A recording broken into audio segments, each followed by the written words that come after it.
Considerando el tiempo que hemos destinado para esta reunión, en la cual pues vamos a exaltar el nombre de Dios, exponiendo su palabra. Obviamente para mí es un honor inmerecido realmente que el Señor me permite poder escudriñar su palabra para poderla compartir con todos ustedes, queridos hermanos. Es realmente para mí pues bastante gozo, bastante satisfacción, porque la palabra primero llega al predicador y posteriormente a los hermanos. Nos vamos a dar inicio a esta reunión en donde pues vamos a exponer esto y vamos a bendecir este tiempo con una breve oración para introducirnos a la palabra de Dios. Inclinen su rostro. Amado Señor, gracias te damos, Padre Todopoderoso y Santo, que estás en los cielos. Señor, gracias te damos por este tiempo que nos permites con mis hermanos tener la bendición, Señor, de poder exponer tu palabra. Te pedimos, Padre, que sea el Espíritu Santo tuyo que tome control de esta reunión, Señor, y que esta palabra pueda llegar a mis hermanos con el propósito de que la atesoremos en nuestro corazón y que nos ayude, Padre, a cada día a ser mejores, aplicándola a nuestra vida. Padre bendito, gracias te damos por la vida de mis hermanos, gracias te damos por nuestra congregación, gracias te damos porque todavía podemos, Padre, aún en este tiempo, poder abrir tu palabra y exponerla libremente, Señor. Te pedimos, Padre, que bendigas la vida de cada uno de mis hermanos, que bendiga, Señor, a todos aquellos hombres de Dios que están en todas partes, Padre, exponiendo la sana doctrina de tu palabra. Ayúdele, dele sabiduría, Señor, y ayúdenos a nosotros en esta noche. Padre Santo, este tiempo lo ponemos en tus manos y te lo pedimos, te lo oramos en el santo nombre de Cristo Jesús, nuestro Señor. Amén y amén. Muy bien, hermanos. En esta noche vamos a tener el privilegio de exponer un poquito acerca del capítulo 8 de Romanos. En los versículos finales, nos vamos a centrar en los versículos finales. Pero antes me gustaría hacer una breve introducción de lo que implica el capítulo 8 de Romanos, el cual concluye con un resumen básicamente de lo que hablaba Pablo en los en los capítulos anteriores, iniciando el capítulo con afirmaciones muy contundentes para la vida del cristiano, como por ejemplo que ninguna condenación hay para los que están en Cristo Jesús, en el versículo 1.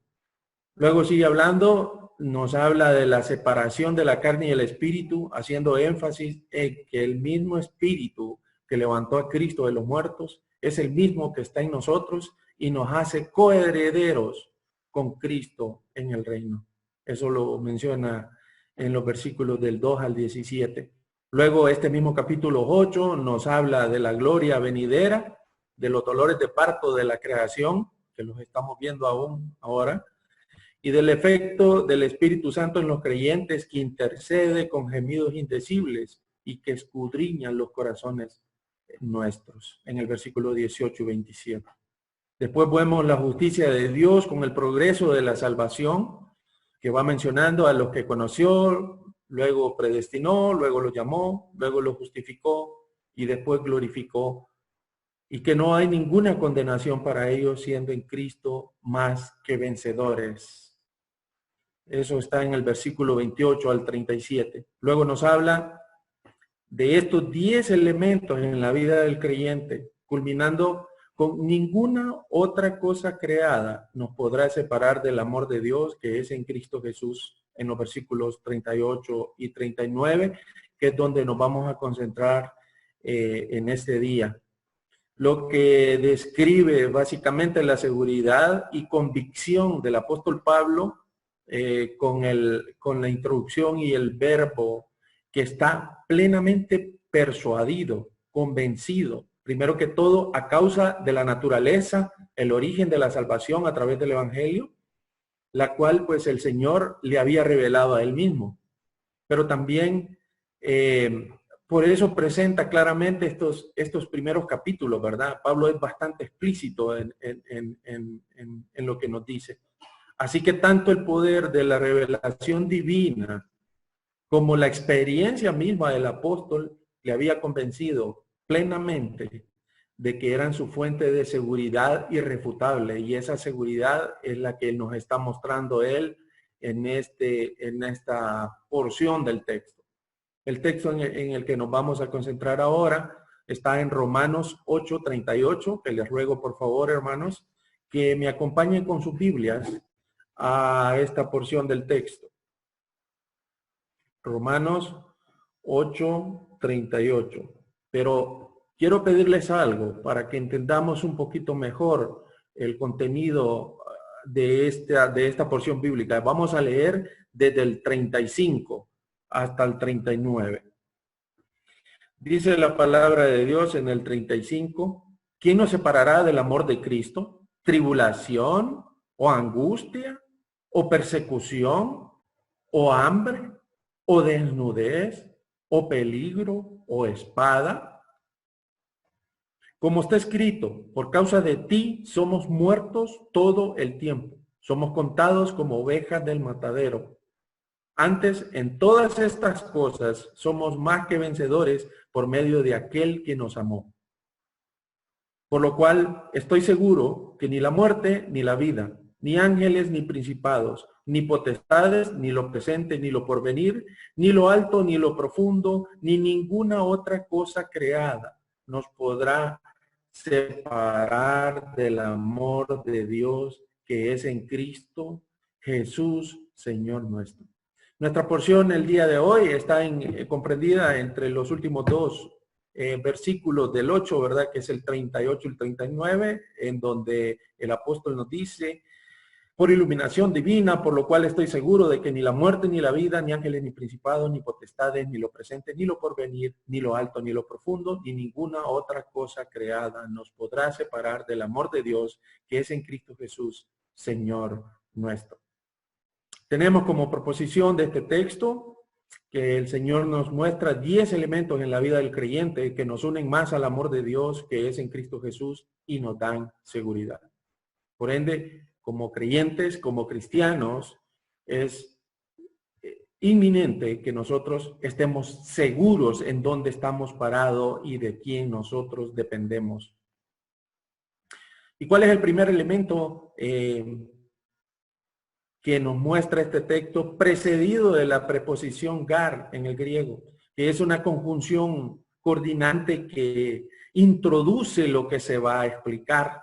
Se podría traducir por qué o por esta causa, dando base a una conclusión o una exhortación o una advertencia. Pero en este caso, por el contexto, se toma como una conclusión. Es una conclusión de lo que viene hablando en todo el versículo 8. Y tenemos como primer elemento la muerte, el thanatos. Es una definición que la podríamos tomar como el fenómeno universal que marca el final de la vida, generalmente muy lamentado por los humanos. La mayoría de las personas sienten temor a morir. La muerte es algo que los agobia. Si de por sí nos vemos agobiados por los efectos de la edad que causan nuestros cuerpos, no digamos por la muerte. Pero vamos a ver qué nos está diciendo la Biblia a través del apóstol Pablo. Encontramos en la Biblia nosotros 3 tipos de muerte, originada por la desobediencia de Adán y Eva en Génesis 2:17. La muerte humana, a diferencia de la muerte de los animales, consiste en que Adán no dejó del todo de existir. Su muerte tuvo dimensiones físicas, morales y espirituales. Y por causa de su desobediencia y esa muerte pasó básicamente a todos sus descendientes y a todo el género humano. Y eso lo vemos nosotros en Romanos 5:8. Acompáñenme, por favor, hermanos, en sus Biblias a Romanos 5:8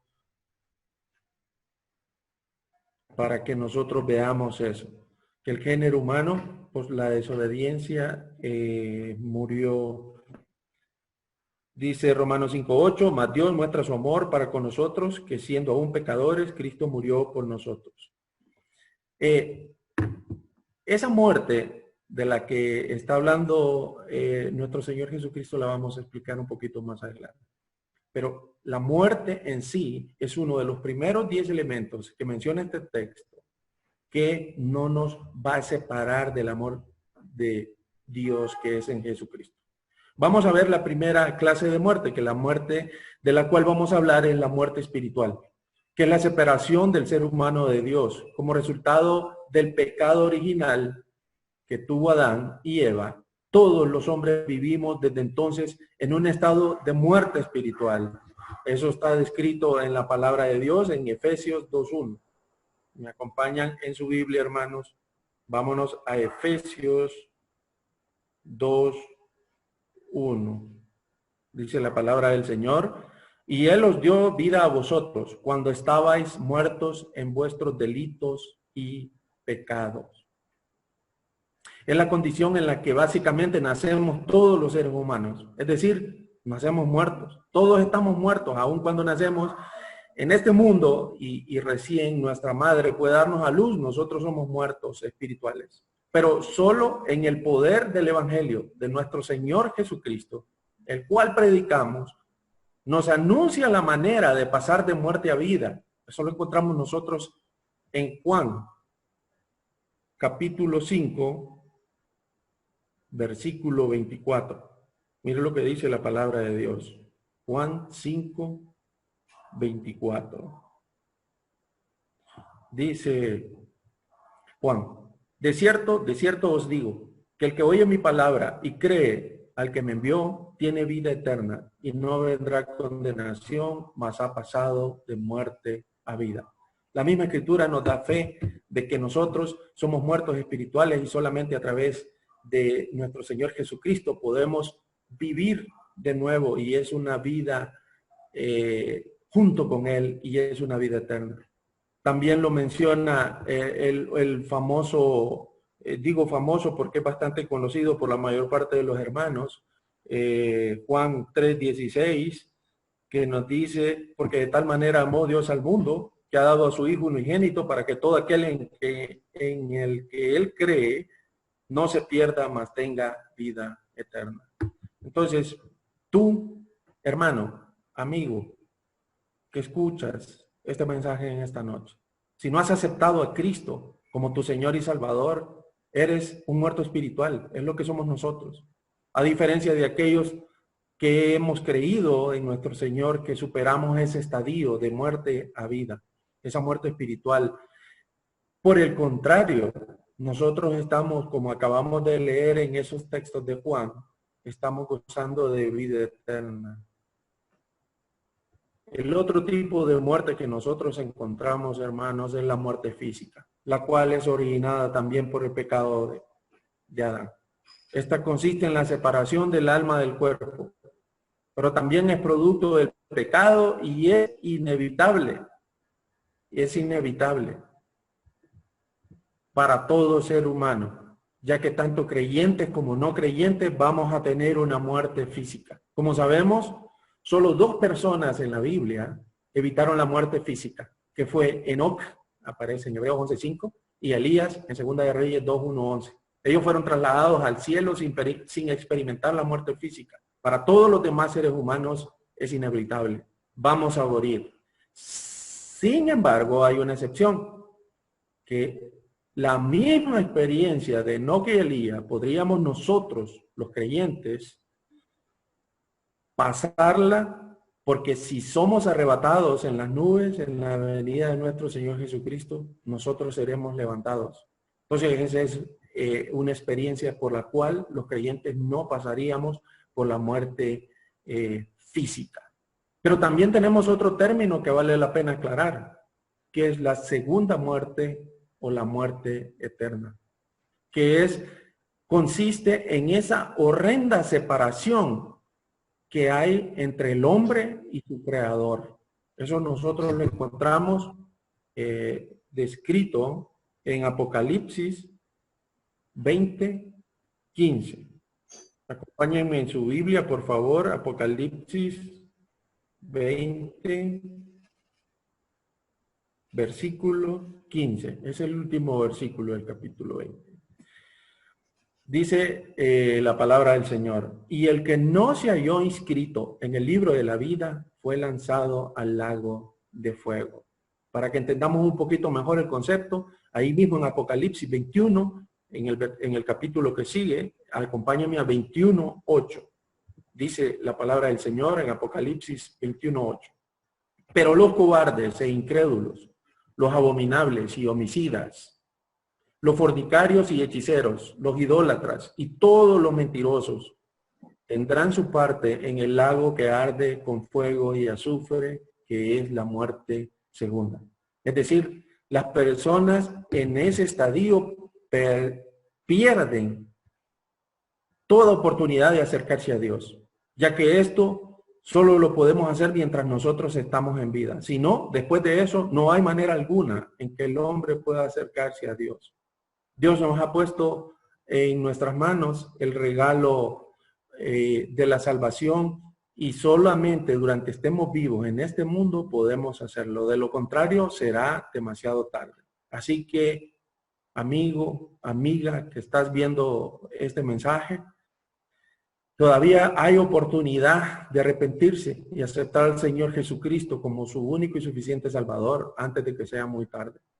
Por lo tanto, queridos hermanos, la muerte no puede separar de Dios al que ha sido salvo, porque descansamos seguros en el Señor y la muerte no tiene terrores para nosotros. Mire lo que dice Hebreos 2, 14, 15. Por favor, Hebreos 2, versículos 14 y 15. Dice la palabra del Señor. Así que por cuanto los hijos, Hebreos 2, 14, 15. Así que por cuanto los hijos participaron de carne y sangre, él también participó de lo mismo, para destruir por medio de la muerte al que tenía el imperio de la muerte.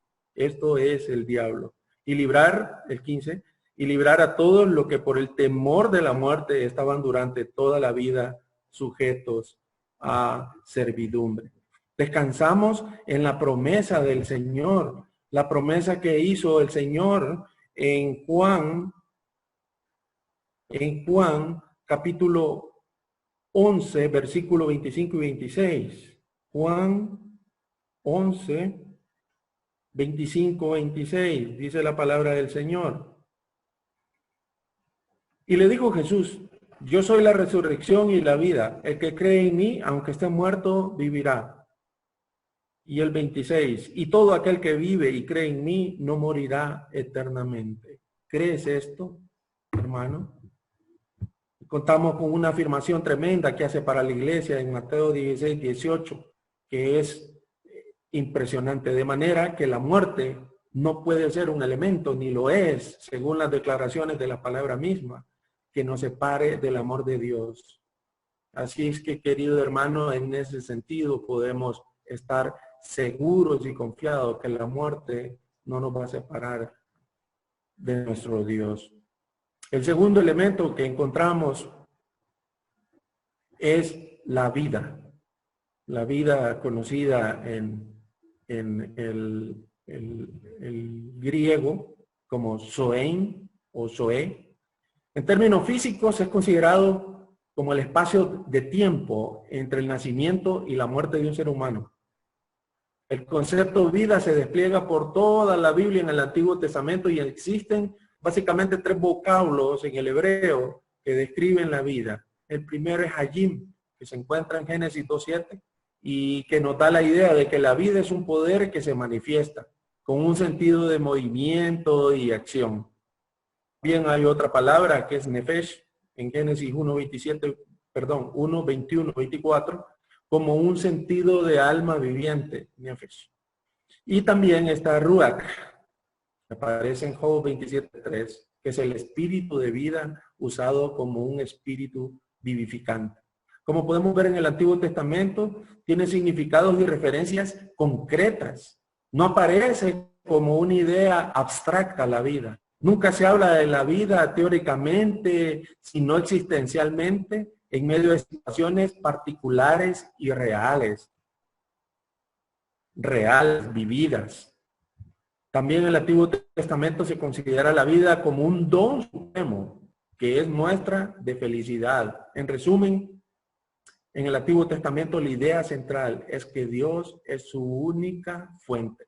Dios es la única fuente de la vida de todo lo que existe. Él da vida a todo lo que nosotros conocemos hoy en día. En el Nuevo Testamento también, por su parte, hay 3 términos usados en el griego para el concepto de vida. La primera es zoe, que aparece en Lucas 16:25 y en Romanos 8:38. Aparece más de 150 veces y tiene varios significados. Abarca la vida física, también aplicada a la vida sobrenatural de Dios y de Cristo Jesús, como en Juan 5:26. Quiero que por favor, algunos textos los vamos a hacer mención, pero otros sí los vamos a leer. Quiero que me acompañe por favor en su Biblia a Juan 5:26. Juan, por ahí estábamos leyendo ahorita. Juan 5:26. Dice la palabra del Señor. Porque como el Padre tiene vida en sí mismo, así también ha dado al Hijo tener vida en sí mismo. Ese es el sentido de la palabra zoen en el Nuevo Testamento. A veces es usada también en la expresión vida eterna, como por ejemplo en Mateo 10:30. Acompáñenme por favor en Mateo 10:30. Mateo 10:30. Dice la palabra del Señor, pues aún vuestros cabellos, hermanos, Marcos 10:30.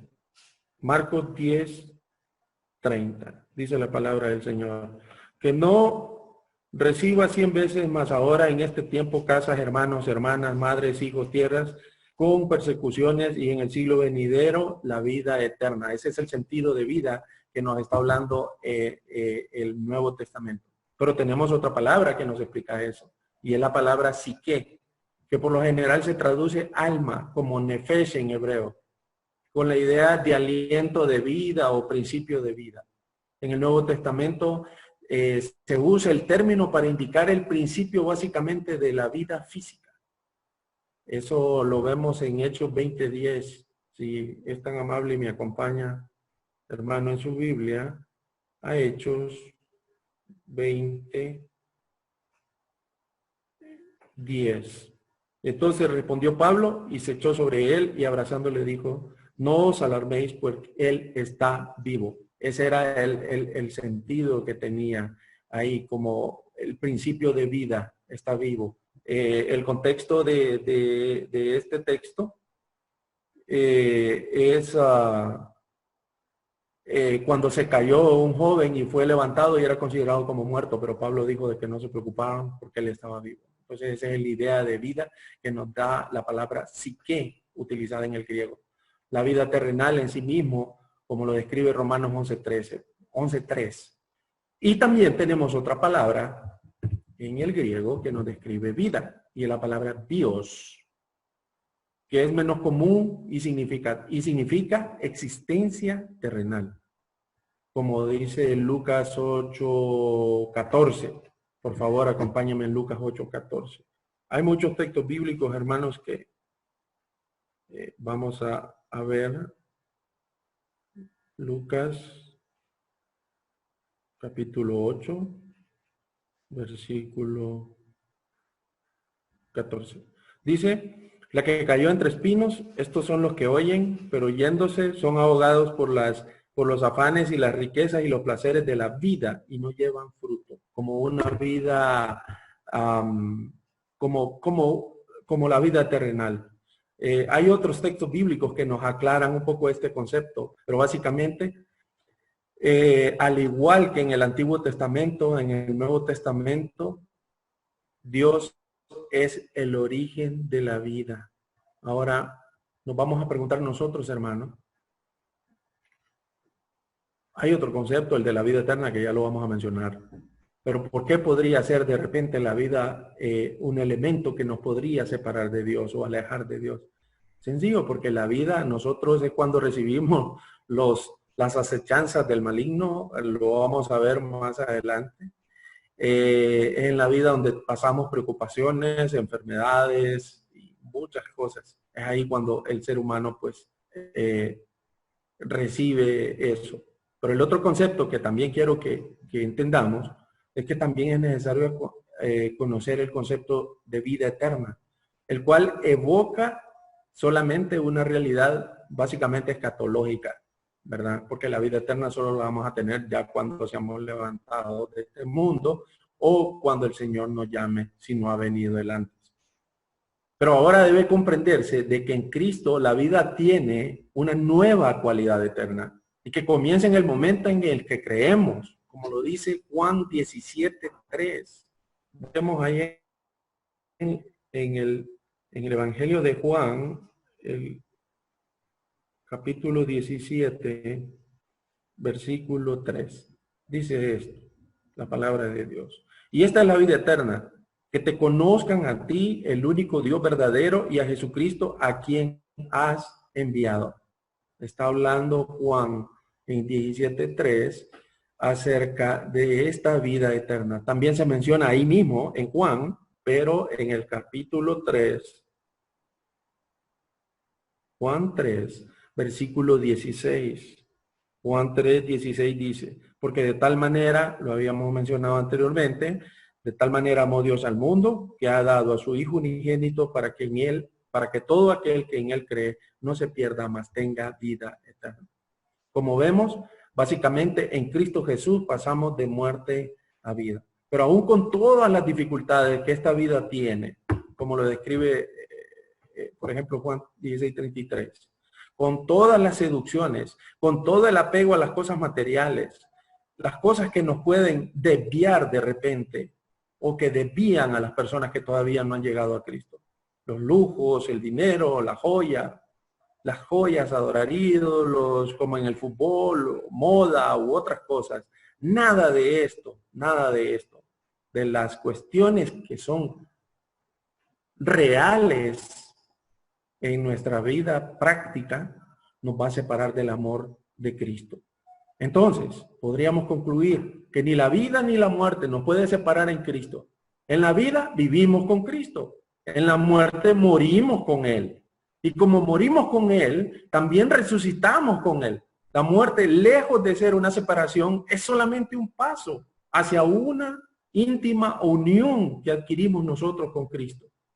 No es el final, ahí no terminamos nosotros, sino que es la puerta al cielo, que nos da acceso a la presencia de Jesucristo, nuestro Redentor. ¿Quiere comprobar eso? Acompáñenme a Efesios 2, a la epístola de Efesios 2, capítulo 2, versículo 6. Dice la palabra del Señor. Y juntamente con Él nos resucitó y asimismo nos hizo sentar en los lugares celestiales con Cristo Jesús.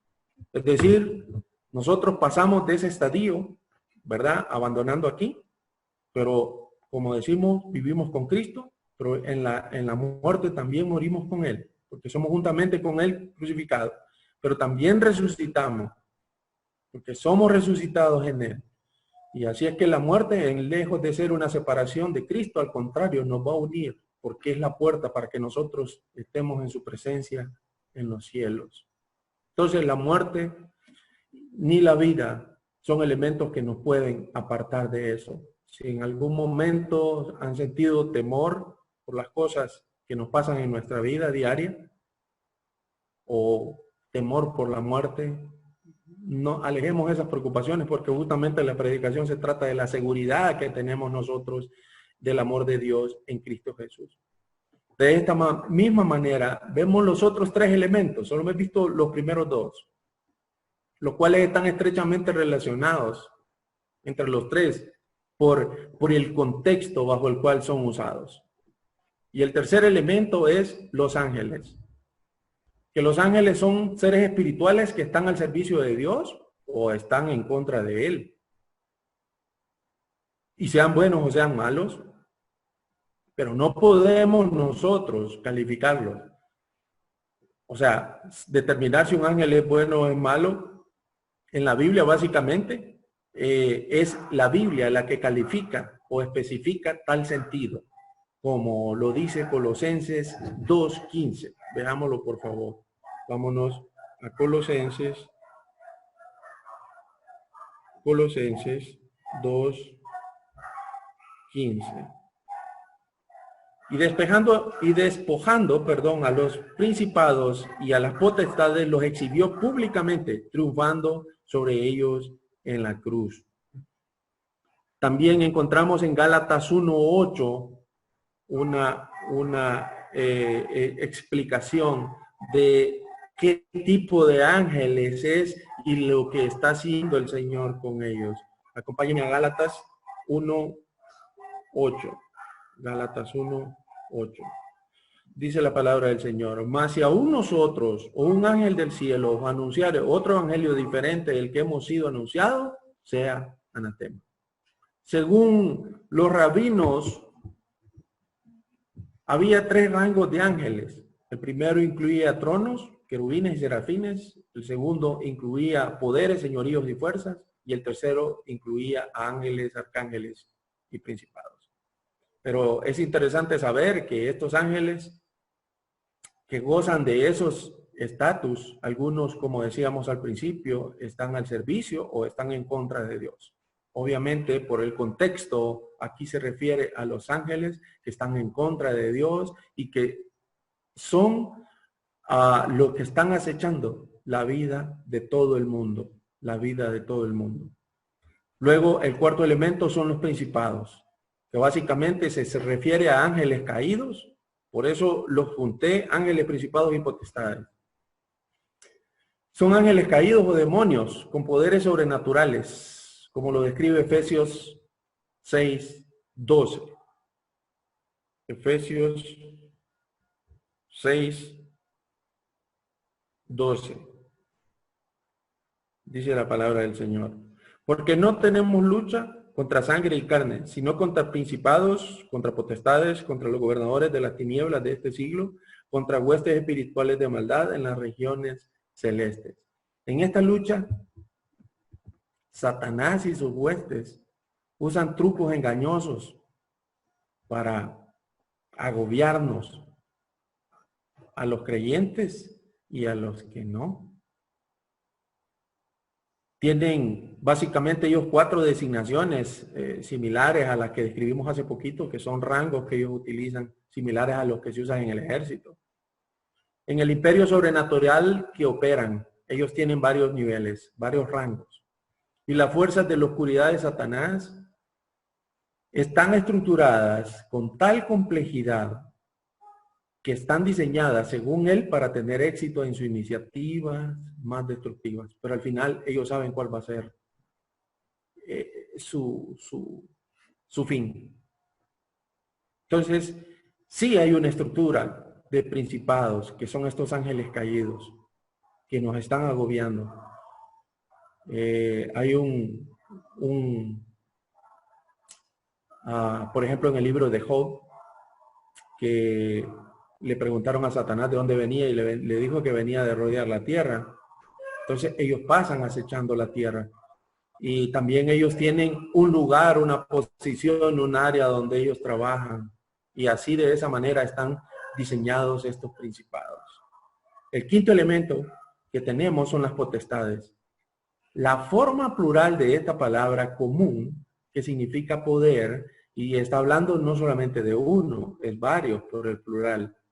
Se emplea generalmente para hacer referencia a milagros o personas en posiciones de poder, porque también se emplea para personas, sean tiranos humanos o adversarios angélicos, pero dado el contexto, debemos entender que aquí en el texto las potestades se refiere a los gobernadores de las tinieblas, de los cuales habla Efesios 6:12, de este siglo, que son huestes espirituales de maldad que están y operan en las regiones celestes y están acechando este mundo.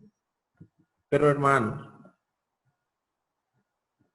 veamos quién tiene el control y qué posición y efecto tenemos nosotros como iglesia. Quiero que me acompañe a su Biblia a Efesios 1, capítulo 1, Efesios 1, versículo 18 hasta el 23. Vean lo que dice la palabra del Señor. Alumbrando los ojos de vuestro entendimiento, para que sepáis cuál es la esperanza a que Él os ha llamado y cuáles las riquezas de la gloria de su herencia en los santos y cuál la supereminente grandeza de su poder para con nosotros los que creemos, según la operación del poder de su fuerza, la cual operó en Cristo, resucitándole de los muertos y sentándole a su diestra en los lugares celestiales, sobre todo principado y autoridad y poder y señorío y sobre todo nombre que se nombra, no solo en este siglo, sino que también en el venidero. Y sometió todas las cosas bajo sus pies y lo dio por cabeza sobre todas las cosas a la iglesia, la cual es su cuerpo, la plenitud de aquel que todo lo llena en todo. Entonces, mi querido hermano, tengo algunas preguntas que me gustaría hacerle y las respuestas se las puede dar a usted mismo. Hermano, ¿tiene usted esa esperanza en la riqueza de la gloria de Dios? La cual la Escritura misma dice que es una herencia para los santos. ¿Sabe usted que esa supereminente grandeza de su poder es para todos aquellos que creemos? Y que ese poder es el mismo que operó en Cristo. Lo tiene usted y yo, los que creemos, resucitándole de entre los muertos y sentándolo a la diestra del Padre sobre todo principado, poder, autoridad y señorío, sobre todo nombre que se nombraba en este siglo y el venidero. Entonces, hermanos, si nosotros somos parte del cuerpo de Cristo, es decir, la iglesia, su iglesia, ¿por qué habrían de preocuparnos estas cosas? Estamos seguros en Él. Estamos viendo que somos los herederos de ese poder sobrenatural que Cristo ha dado a los santos. Podemos ver la llenura del poder de Cristo en la iglesia, que es su cuerpo. Esa fusión, hermanos, es indestructible, es inseparable y es para siempre. Por esa razón es que no podemos estar separados del amor de Dios, porque somos una sola unidad en Cristo Jesús. ¿Cuántos dicen amén, hermanos, a eso? Amén. Como hemos visto, Pablo sigue con su lista de elementos. Ya hemos visto hasta el momento 5. Vimos la muerte, vimos la vida, vimos ángeles, principados, potestades. Ahora, de esta misma manera, tenemos el sexto y el séptimo elemento en un contraste relativo al tiempo. Por esa razón los menciono los dos, por el contraste que existe. Y el sexto elemento es nilo presente. La era presente que nos acosa y nos agobia. Hay un texto bíblico que declara eso. Acompáñeme por favor en su Biblia a Romanos 8:18.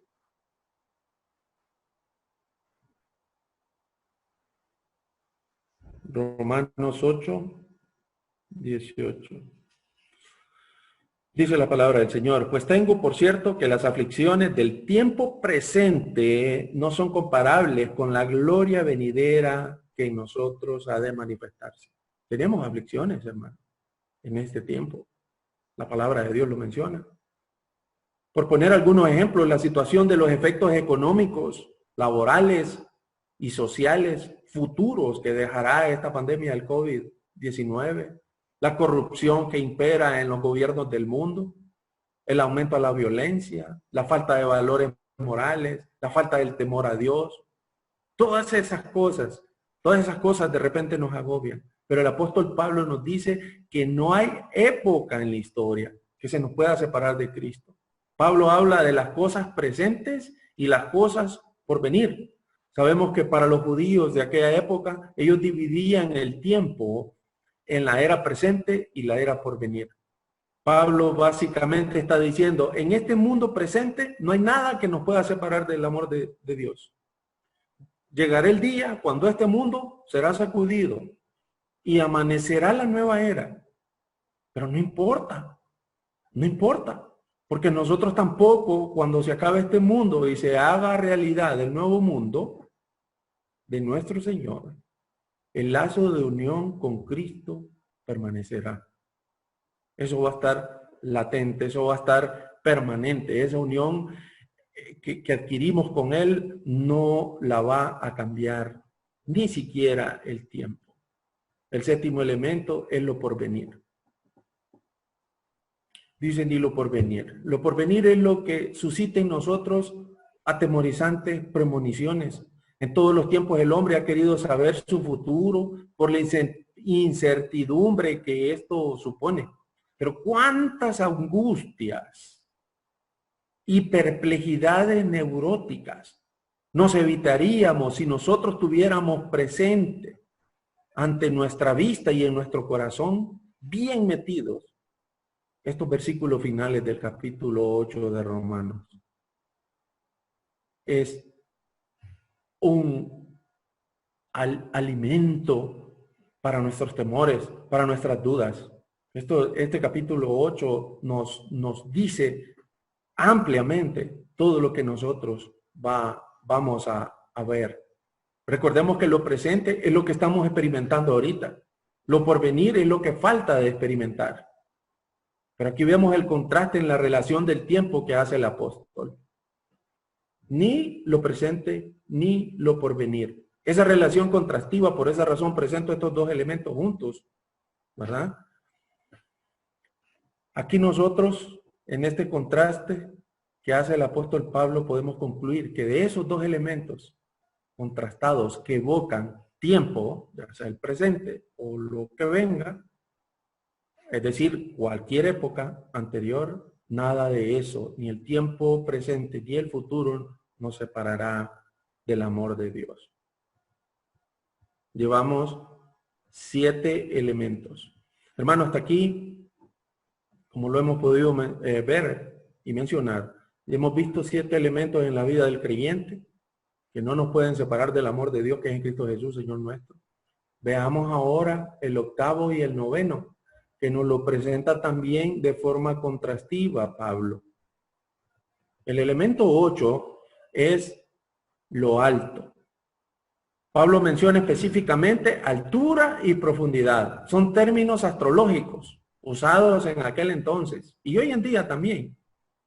Pero el mundo antiguo estaba obsesionado con la idea de la tiranía de las estrellas. Creían que cada una de las personas que nacía bajo cierta estrella que ejercía cierta influencia en él y que tenía mucho que ver con el destino de esta persona. Es más, todavía hay algunos que creen en la influencia de las estrellas. Ahí tienen ustedes a la gente que cree en el horóscopo, que leen los horóscopos. Pero en el mundo antiguo era una creencia más general y obsesiva que ahora. La altura o el ipsoma era cuando una estrella estaba en su cenit, en la parte más alta que podía alcanzar. Y se suponía que su influencia era máxima en ese estado.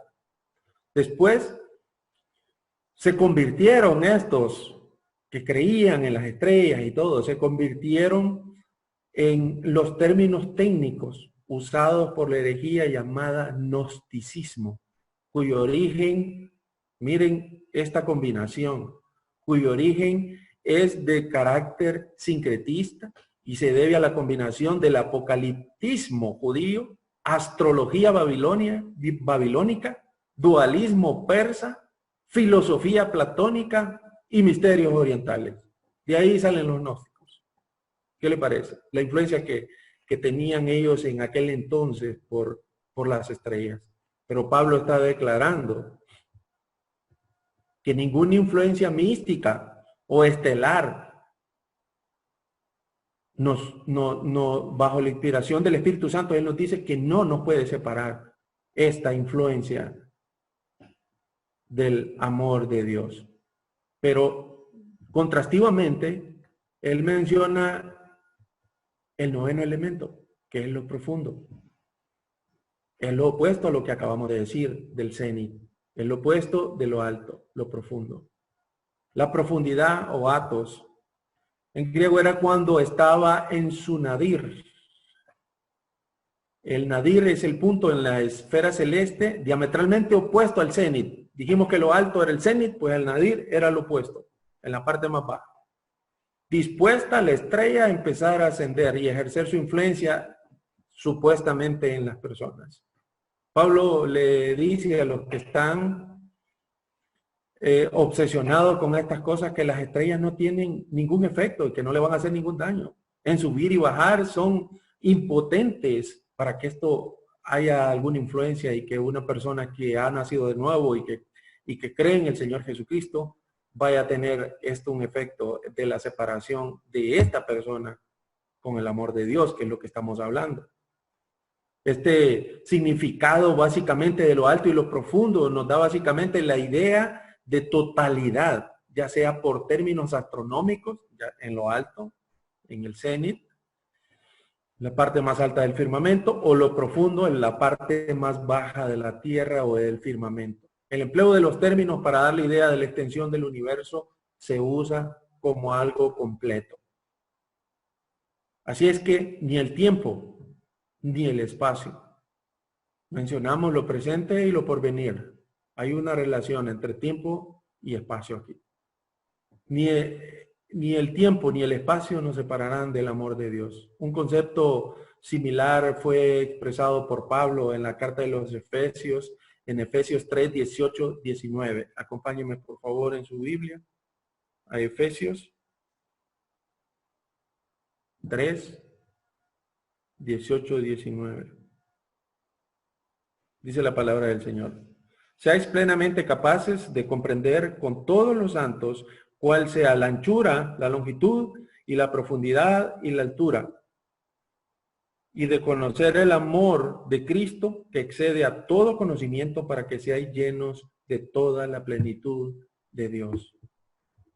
Ese mismo concepto de lo alto y lo profundo que estaba usando aquí en Romanos Pablo, también lo usó en Efesios 3, 18, 16 para describir todo, la totalidad del universo, la llenura del universo, la llenura del espacio.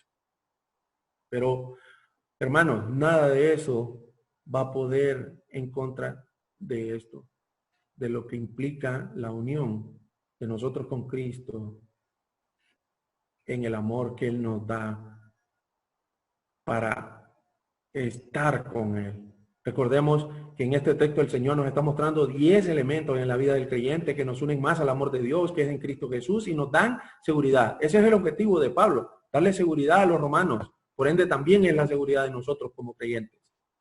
Y a fin de no dejar ninguna duda en el sentido de su plena convicción de que la seguridad en Cristo lo abarca todo, Pablo añade como para ponerle la cereza del pastel y de manera concluyente el 10º elemento. Lo podríamos decir nosotros en buen hondureño, como diciendo, si no te he convencido con todo lo que te he dicho anteriormente sobre todos estos elementos en tu vida, obviamente la vida del creyente, ok, aquí te va esto. Y da el 10º elemento. Y el 10º elemento es ninguna otra cosa creada. Aquí nosotros encontramos una gran verdad declarada, y es que Dios mismo es el único que no ha sido creado, porque Él ha existido siempre. Todo lo demás, aparte de Dios, queda excluido. Esto es literalmente otro tipo o otra clase de ser o cosa creada.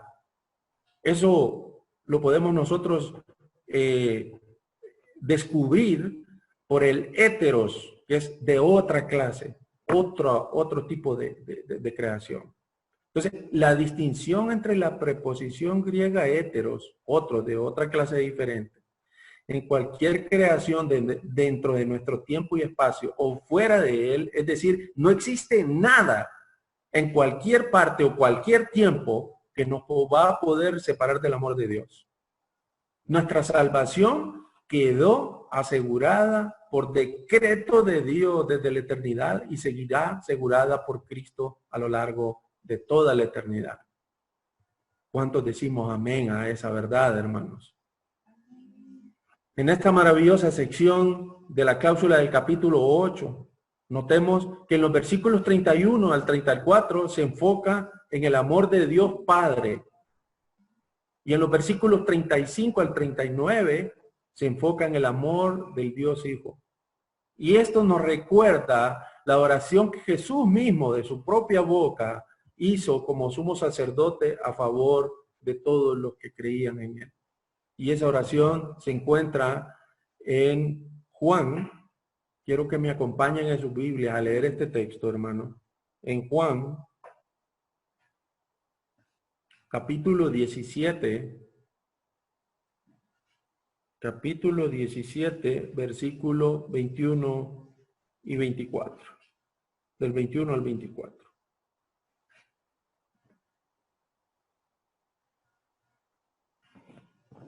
Dice la palabra del Señor. Para que todos sean uno, como tú, oh Padre, en mí y yo en ti. Que también ellos sean uno en nosotros, para que el mundo crea que tú me enviaste. La gloria que me diste, yo les he dado, para que sean uno, así como nosotros somos uno. Yo en ellos y tú en mí, para que sean perfectos en unidad, para que el mundo conozca que tú me enviaste y que los has amado a ellos como también a mí me has amado. Padre, aquellos que me has dado, quiero que donde yo estoy, también ellos estén conmigo, para que vean mi gloria que me has dado. Porque me has amado desde antes de la fundación del mundo. Estas son palabras que salen de la boca de nuestro Señor Jesucristo. ¿Qué le parece tal declaración, hermano? Cristo orando por usted y por mí. Así que, querido hermano, todos los que somos creyentes, la Escritura nos dice dónde está cimentada nuestra seguridad, que es para siempre y que somos uno en Cristo Jesús. Y para aquellas personas que todavía no han aceptado a Cristo, Él te está hablando en este mensaje para que formes parte de estos que pertenecemos a Él. Qué tremenda declaración de seguridad en este capítulo, que si nosotros no lo observamos, el capítulo empieza en el versículo 1 con no condenación y termina con no separación. Nadie puede tomar, quitar o arrebatar la salvación del creyente. Gloria a Dios, hermanos, por ello. Vamos a orar. Amado Señor, gracias te damos, Señor, porque nos has hablado a través de tu palabra. Tu palabra que es verdad, Padre. Gracias te damos por nuestros hermanos. Gracias te damos, Señor, por todos aquellos hombres que has utilizado, Señor, para compartir tu palabra. Te pedimos, Señor, tu bendición, que nos ayudes. Nos has declarado, Padre, que nada en este mundo, ni la muerte ni la vida, ni los demonios, con todo lo que hacen y sus diferentes tipos, ni lo alto ni lo profundo, Padre, ni lo presente ni lo porvenir, nos va a separar de ti. Es una gran declaración que hemos aprendido hoy, Señor. Estos 10 elementos que nos has descrito ahora nos dan la seguridad plena. Por esa razón el apóstol Pablo estaba plenamente convencido de eso. Y esa es la misma, o debería de ser la misma condición de cada uno de los creyentes, Señor. Estamos convencidos, como Pablo, persuadidos hasta más no poder, de que tú, Señor, estás con nosotros. Y que no, sin importar todas estas cosas, dentro de esta vida, fuera de esta vida y cualquier cosa creada, Señor. No vamos a temer. Esa seguridad nos has dado, Señor, escrita aquí en tu palabra. Te pido, Señor, que bendigas a mis hermanos, que bendigas nuestro país, Señor, que le dé sabiduría a aquellas personas que están en cargos del gobierno, Señor, para que los recursos sean bien usados y que puedan llegar a aquellas personas que son las que menos tienen. Gracias, Padre, por tu palabra. Gracias porque nos has sustentado hasta el día de hoy. Gracias porque tu bendición ha sido vívida en cada uno de nosotros hasta este momento, Señor. Gracias por este momento que me permites, Padre, compartir con mis hermanos tu santa y sagrada palabra. Padre Santísimo, bendígalos, guárdenos y te damos gracias por este tiempo, Padre. Esto te lo pedimos y te lo oramos en el santo nombre de Cristo Jesús, nuestro Señor. Amén y amén.